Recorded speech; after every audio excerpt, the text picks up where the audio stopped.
बीवी रसोई घर में थी।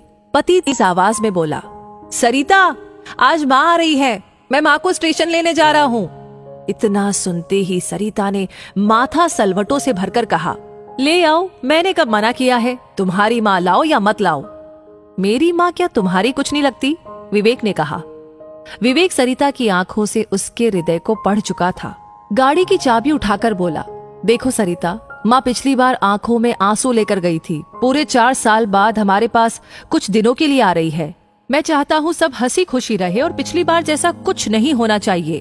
पिछली बार जैसा क्या? सरिता आवेश में आकर बोली, तुम्हें क्या लगता है गलती मेरी थी? तुम अपनी माँ की गलती क्यों बताओगे? तुम्हें अपनी माँ से अच्छा क्या कोई लगता भी है दुनिया में? तुम्हें तो हमेशा मुझ में ही खोट नजर आती है। तुम और तुम्हारा परिवार ही सही होता है, सारी कमियां तो मुझ में ही है बस। मैं इस दुनिया की सबसे बेकार बहू, बेकार पत्नी हूँ। विवेक बोला, सरिता बेकार की बातें मत करो। मैं बस यही कह रहा हूँ कि जितने दिन भी माँ यहाँ पर रहेगी, सब लोग उनसे अच्छे से पेश आए, उनके पास बैठे, उन्हें समय दे। सरिता गुस्से से बोली, ठीक है स्वामी जी, मैं घर के सारे काम छोड़कर, बच्चों की छुट्टी करवाकर 24 घंटे तुम्हारी माँ के पास बैठती हूँ, ताकि तुम्हारी माँ को कोई शिकायत ना हो। तुम पागल हो क्या?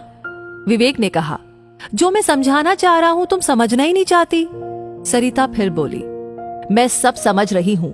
तुम जो समझाना चाहते हो, पिछली बार भी तुमने सारा लेक्चर मुझे ही दिया था, अपनी माँ को कुछ नहीं कहा। तुम हमारी परवाह ही कब करते हो? मैं और मेरे बच्चे जाए भाड़ में, तुम्हें तो अपने परिवार वाले चाहिए। चाबी मेज पर फेंक कर विवेक गुस्से से बोला, तो ये सब मैं किसके लिए कर रहा हूँ? मेरी एक ही बहन है, उससे मिले हुए भी 2 साल हो जाते हैं। बाबूजी के जाने के बाद माँ गांव में अकेली रह गई, लेकिन मैं यहाँ पर नहीं ला सका ताकि तुम लोगों के जीवन में कोई डिस्टरबेंस ना हो। तुम कहती हो मुझे अपने परिवार वाले चाहिए। जिस बड़े भाई का हाथ थामकर इस शहर में आया था, जिसने सब कुछ सिखाकर इस काबिल बनाया कि तुम लोगों का भरण पोषण बहुत अच्छे से कर रहा हूँ, उस भाई की मृत्यु के बाद कभी उसके बच्चों को 2 पैसे का सहारा नहीं दिया, और तुम कहती हो मुझे मेरे परिवार वाले चाहिए। माँ के साथ तुम लोग कैसा सलूक करते हो, क्या मुझे पता नहीं? सरिता ताव में आकर बोली, हाँ हाँ बोलो, मैं भी तो सुनूं, कैसा सलूक करती हूँ मैं तुम्हारी माँ के साथ? तो सुनो। विवेक भी आज दिल की बात कहने के मूड में था। अछूतों जैसा व्यवहार, बच्चों को पास ना जाने देना, माँ को यहाँ आकर भी अपनी 2 रोटियां खुद ही बनानी पड़ती है, तो धिक्कार है ऐसी औलाद होने पर।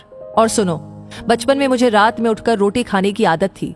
उसमें कभी ऐसा नहीं हुआ कि मैं रात को उठा और मुझे रोटी नहीं मिली। माँ हमेशा 2 रोटी बचाकर रखती थी मेरे लिए। यहाँ सब कुछ होने के बावजूद भी माँ को कई दफा भूखा सोना पड़ा। ऐसा क्यों? सरिता बोली, मैंने कभी नहीं कहा तुम्हारी माँ को रोटी बनाने के लिए, मेरा ही दोष बताओ। विवेक बोला, इसमें तुम लोगों का दोष नहीं है, बल्कि मैं ही अपनी माँ का लायक बेटा नहीं बन पाया। ये जो आज हमारे पास घर, गाड़ी, स्टेटस है, जिसकी तुम मालकिन बनी बैठी हो, ये उसी माँ के आशीर्वाद से है। मेरी माँ के आते ही तुम्हारी बीमारियां शुरू हो जाती है। मैं चुप इसलिए रहता हूँ कि घर का माहौल खराब ना हो। सरिता, आज पहली और अंतिम बार तुम्हें बता रहा हूँ, अगर इस बार माँ को कुछ भी दिक्कत हुई तो तुम वो विवेक देखोगी जिससे तुम आज तक नहीं मिली। आज विवेक अपने मन में दबी टीस पूरी तरह से कह देना चाहता था।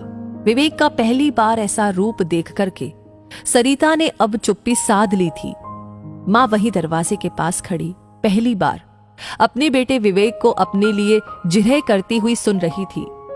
माँ की आंखों में आंसुओं का समंदर उमड़ पड़ा था। माँ ने खुद को संभालते हुए दरवाजा खटखटाया तो देखा कि पूरे घर में अजीब सा सन्नाटा पसरा हुआ है। विवेक ने अपने विवेक से सब कुछ बदल कर रख दिया। आज माँ को पहली बार लग रहा था कि मैं अपने बेटे के घर आई हूँ। तो दोस्तों, इस कहानी को सुनते हुए आई एम श्योर आप भी कहीं खो गए हैं। तो बताइए ये कहानी आपको कैसी लगी, क्या महसूस कर रहे हैं, आपकी क्या राय है?